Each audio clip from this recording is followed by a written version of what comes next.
Napanaginipan mo na bang gusto mong tumakbo? Pero parang napakabigat ng mga paa mo. Yung tipong may humahabol sa'yo o kailangan mong makatakas. Pero kahit anong pilit mo, hindi ka makatakbo ng maayos.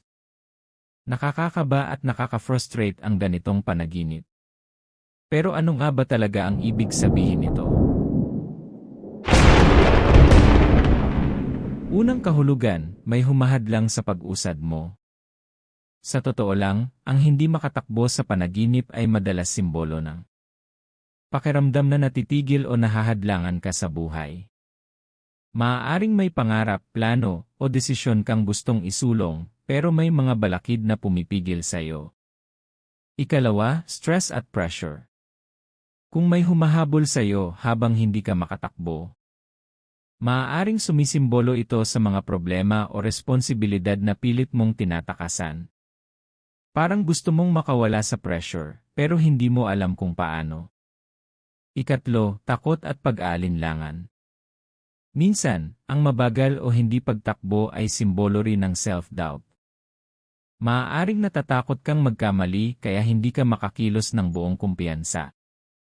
Ikaapat, pakiramdam na wala kang kontrol. Ang ganitong panaginip ay maaari ring magpakita ng sitwasyon kung saan pakiramdam mo ay wala kang kapangyarihan o kontrol sa nangyayari sa buhay mo. Ikalima, depende sa nangyari sa panaginip. Importante ang detalye. Kung may humahabol sa'yo, may problemang kailangan mong harapin. Kung unti-unti kang nakatakbo sa huli, malalampasan mo rin ang mga hadlang. Kung parang nakadikit ang paa mo sa lupa, may bagay na pumipigil sa pag-unlad mo. Kung walang dahilan pero hindi ka makatakbo, maaaring may confusion o kawalan ng direksyon sa buhay. Sa totoo lang, ang panaginip tungkol sa hindi makatakbo ay isa sa mga pinakakaraniwang panaginip ng mga taong dumadaan sa stress, pressure, o mahahalagang desisyon. Hindi ito nangangahulugang may masamang mangyayari. Madalas, refleksyon lamang ito ng iyong emosyon at mga hamon sa kasalukuyan.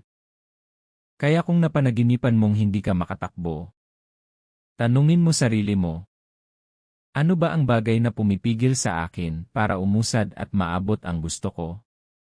Kung nagustuhan mo ang video na ito, like, share, at subscribe sa Dream Signs para sa mas marami pang kahulugan ng panaginip. At ikaw, ano ang dahilan kung bakit hindi ka makatakbo sa panaginip mo? May humahabol ba sa'yo o may tinatakasan ka? Ay comment mo sa baba. Hanggang sa susunod.